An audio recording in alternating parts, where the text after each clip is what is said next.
Do you think it's worth it for a realtor to do a podcast? I do. I got exposed to $100 million opportunity as a result. So stay tuned if you like stuff like this. Subscribe below and let's have a conversation. So I started my podcast, I think, around early last year, maybe even the year before. I don't even remember. And every Wednesday, I consistently do my podcast. So I have a team that finds me hosts that I can interview. I also have my own. There's different people out there. I'm like, wow, they're really incredible. I want to interview them. What's the mission of my podcast? Because different podcasts have different missions, right? Mine is called Real Estate Riches. That's what you're on right now. And its mission is to help realtors learn from other realtors how we do it. I share tips, they share tips.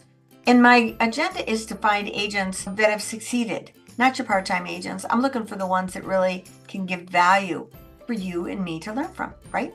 How did I get 100 million opportunity? Well, I was interviewing this gal. She's a luxury agent out of Maryland. And I could tell. I don't know how old she is, but she's a seasoned agent, luxury agent, top producer in her KW office. And I said, hey, girl, you look like you're not only the top producer of your team, you look like you're the top producer of the office. Is that right? And she goes, yeah. And I said, you specialize in luxury? She says, yeah. I said, is that just in your area or do you do global? Because when I was on your website, it looked like you did global too. She goes, I do global, girl, as well as local. Now, she spoke 5 languages. What? How do you even keep track in your head? And then she was also a TED Talk speaker. That was really impressive.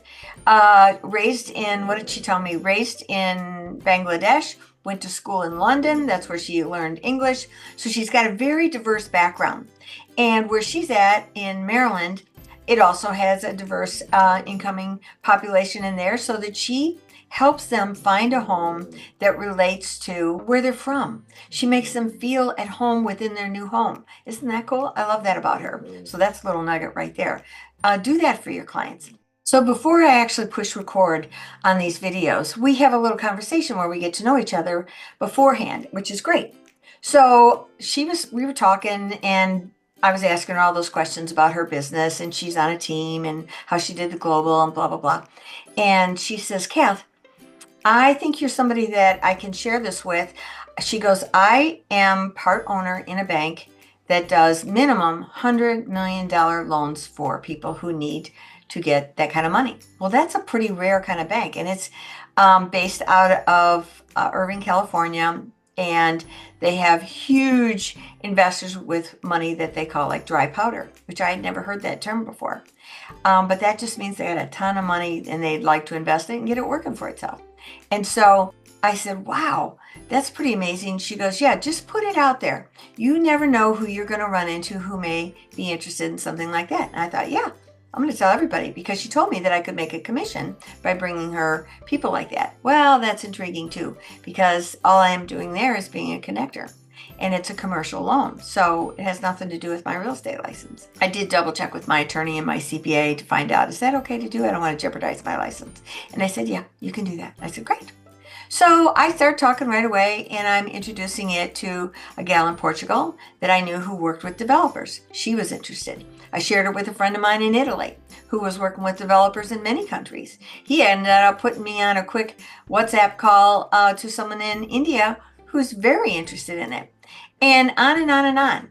This morning, I woke up to a call from a woman in Portugal who works with developers. She's got a $65 million listing there that is an incredible opportunity for developers. And I had mentioned it to her when I met her in Miami. And so this morning she goes, Kath, I'm interested in that. I've got somebody who's very interested in it. And I said, great, let's set up a Zoom. So that's back to the beginning. Why are podcasts good for realtors? I got to tell you, the connections that I have made since I've been doing my podcast are incredible. I'm invited to be on other people's podcasts. That's great. That pushes me. Every single person that I invite on my podcast, I want their headshot. I want all their contact information. I follow them and connect with them on everything that they're doing socially. I ask them to do the same with me. And then when I get the data back, like the video and some of the little social media pieces, I always tag them as well. And I ask them when we give it to them, please tag me. That expands our database for our reach for both of us. It's been incredible. So that's why podcasts, they're not a big deal. I'm sitting here right in front of my own Zoom camera. I've got a little camera that I've got on my PC. I've got some bright lights that shine on me, and I put a background back there. And basically, I am just shooting a video based on different subjects that I know are important to realtors. And the podcast that I do, that is where I work with a team, and they help me, as I said, with some of the people that I invite on, but they're also the ones that do the editing. I don't do the editing. I just send them a raw copy of this video, and then they go and they chop it all up and they disperse it for me and they create the content. But my point to you is, it's always about connecting in real estate. Is podcast a popular way to do it? Yes. Will you stay committed to it? I hope so, because otherwise you're completely wasting your time. Will you take advantage of the people that you connect with? What will your mission be on your podcast? If you're with EXP, we have a thing here called KGCI Radio, and every one of our podcasts are on that radio, which plays 24/7. So I get notoriety there. It's on every single one of the podcast channels, and I have it on my YouTube channel. This is powerful stuff.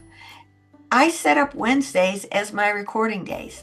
I do little videos like this, and then in the afternoon, I do my podcast. I'm time managing that to be effective, and you can too. So, are podcasts worth it? You tell me. Tell me in the comments. Really be nice to talk to somebody. Let's have some feedback about it. Did you try it? Did it succeed? Did it fail? Did you quit? Did you get great results? Love to hear that. And let's just talk about it. And if you like this kind of stuff, please subscribe, share it with your buddies, and I'll see you in the next one.